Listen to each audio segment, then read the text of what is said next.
प्रधानमंत्री नरेंद्र मोदी ने आंध्र प्रदेश के लेपाक्षी में वीरभद्र मंदिर का दौरा किया। ये स्थान हिंदू महाकाव्य रामायण में महत्वपूर्ण महत्व रखता है।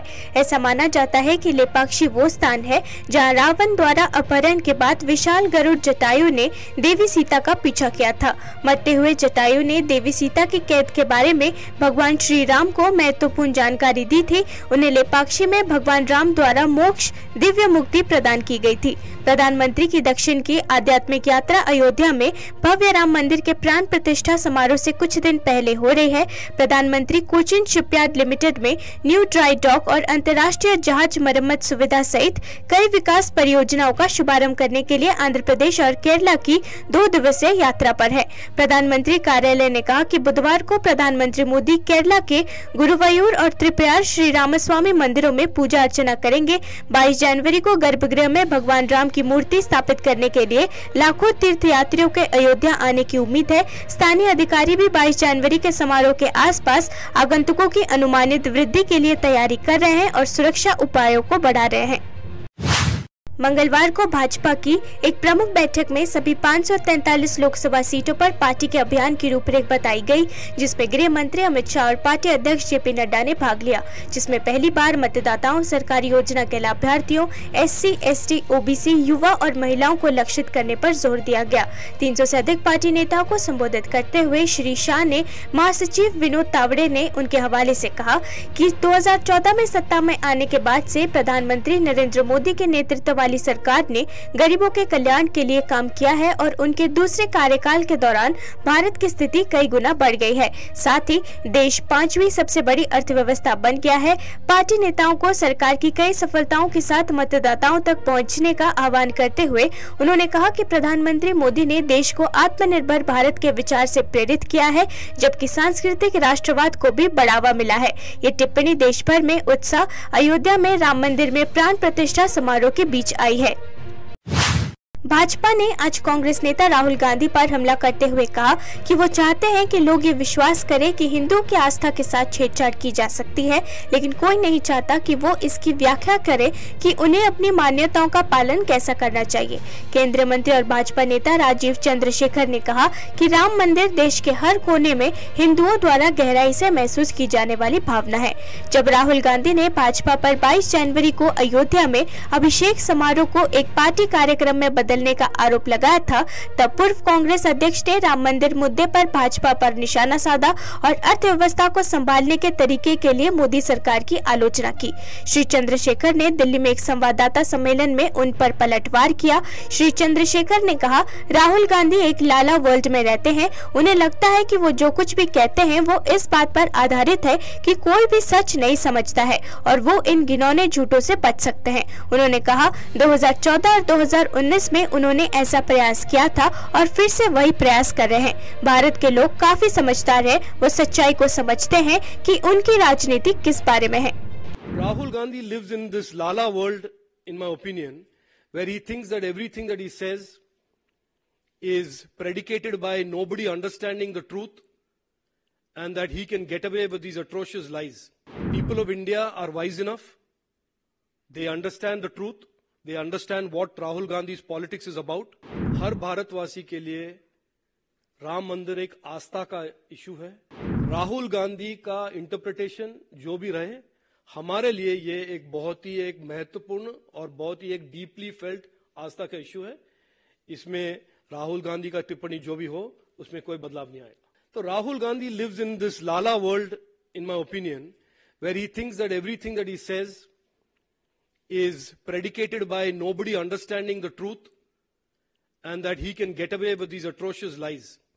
He tried it in 2014, he tried it in 2019, he's trying it again today. The people of India are wise enough. They understand the truth. They understand what Rahul Gandhi's politics is about. They understand the track record of the Karnataka government and all of the Congress shenanigans in Rajasthan. And we will leave it to the people of India to decide what answer they should give to Rahul Gandhi. आनंद पांडे, देखिए राहुल गांधी जो भी सोचे, उनके गुरु Sam Pitroda ने भी कुछ ऐसे टिप्पणी किया था 5-6-7 दिन पहले। वो जो भी सोचे वो सोचे। हर भारतवासी के लिए दक्षिण में या हो उत्तर में, पश्चिम, पूरब, हर भारतवासी के लिए राम मंदिर एक आस्था का इशू है.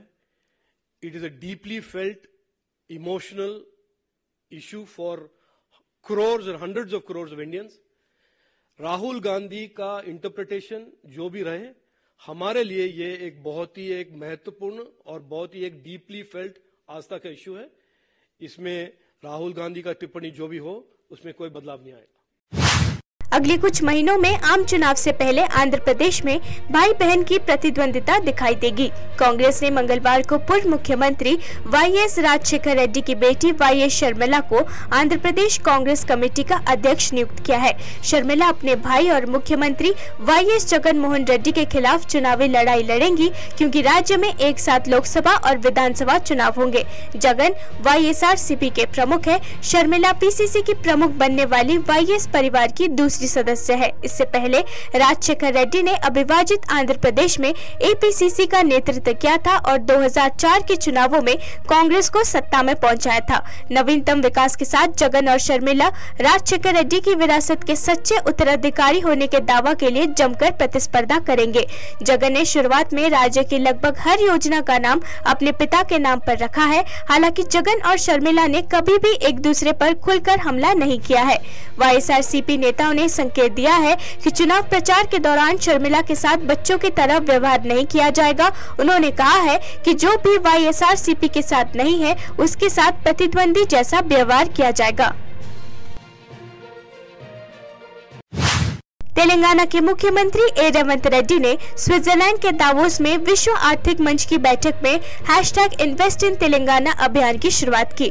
उद्योग और आईटी मंत्री डॉक्टर श्रीधर बाबू और आधिकारिक प्रतिनिधि मंडल के साथ श्री रेवंत रेड्डी ने बैठक के हिस्से के रूप में कई प्रमुख कंपनियों के प्रतिनिधियों से मुलाकात की. उन्होंने हाल ही में सत्ता संभालने वाली कांग्रेस सरकार की प्राथमिकताओं के बारे में बताया और राज्य के त्वरित विकास को सुनिश्चित करने के लिए उद्योगपतियों को सरकार के साथ जुड़ने की आवश्यकता पर बल दिया. उन्होंने कहा, सरकार स्थिर विकास और लोगों के जीवन स्तर में सुधार सुनिश्चित करने के लिए प्रतिबद्ध है. यदि दोनों के बीच सीट बंटवारे की व्यवस्था नहीं बनी तो तृणमूल कांग्रेस के अपने सहयोगी दल कांग्रेस की भारत जोड़ो न्याय यात्रा में शामिल होने की संभावना नहीं है. यात्रा के 27 जनवरी तक पश्चिम बंगाल में प्रवेश करने की संभावना है. ये यात्रा 5 दिनों तक राज्य में रहेगी.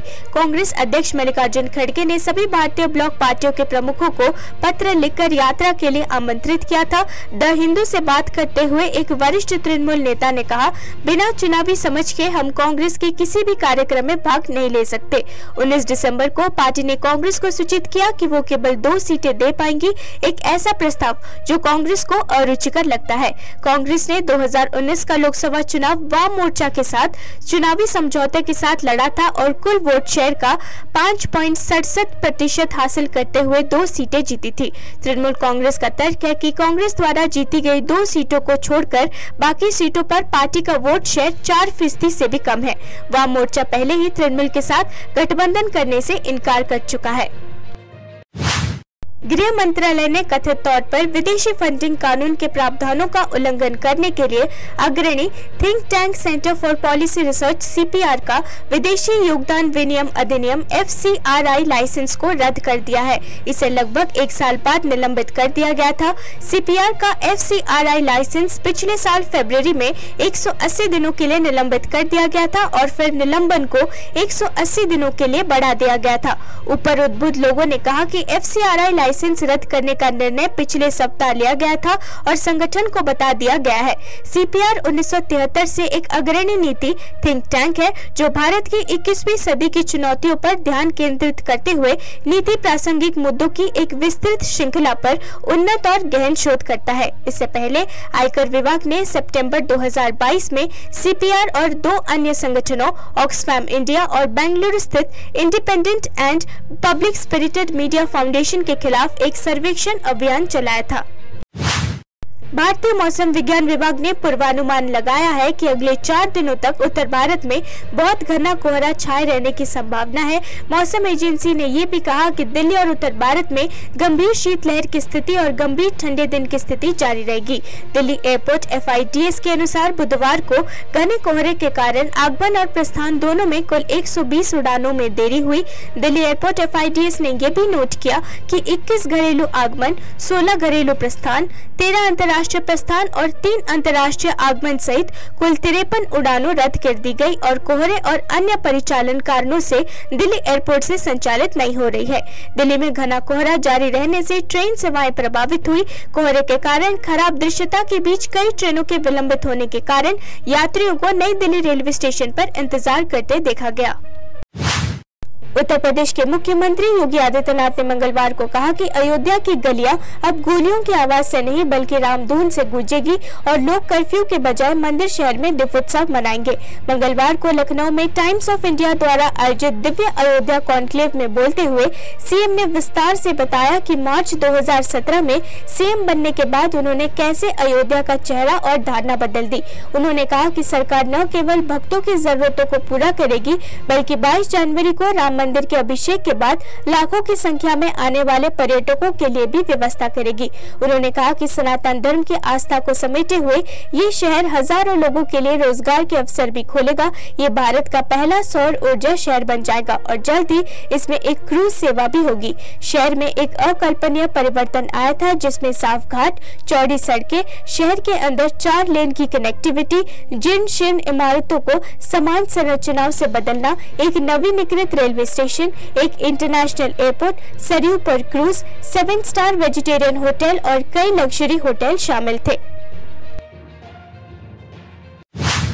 लगातार 5 सप्ताह तक बढ़ते कोविड-19 मामलों और चिंताओं के बाद भारत में अंततः 13 जनवरी को समाप्त सप्ताह के दौरान वायरल संक्रमण में 25% की गिरावट देखी गई और इस उत्साहजनक प्रवृत्ति के साथ पिछले सप्ताह मौतों में भी गिरावट आई, जिसमें 31 की तुलना में 22 मौतें दर्ज की गई। स्वास्थ्य मंत्रालय ने कहा कि रविवार तक भारत में कोविड-19 के 375 नए मामले दर्ज किए गए, जबकि सक्रिय संक्रमणों की संख्या घटकर 3075 हो गई है।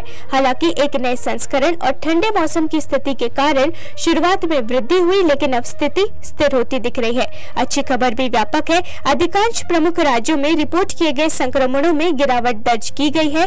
INSE COG के आंकड़ों के मुताबिक JN1 सब वेरिएंट ने देश भर में 1000 का आंकड़ा पार कर लिया है। कर्नाटका को 214 मामलों के साथ अग्रणी हॉटस्पॉट बताया गया है। इसके बाद आंध्र प्रदेश 189 और महाराष्ट्र में 170 है। हालांकि JN1 के बारे में चिंताएं बनी हुई है। आधिकारिक सूत्र आश्वासन देते हैं कि इसके मामलों में तेजी से वृद्धि या हॉस्पिटल में भर्ती होने और मौतों में वृद्धि का कोई सबूत नहीं है।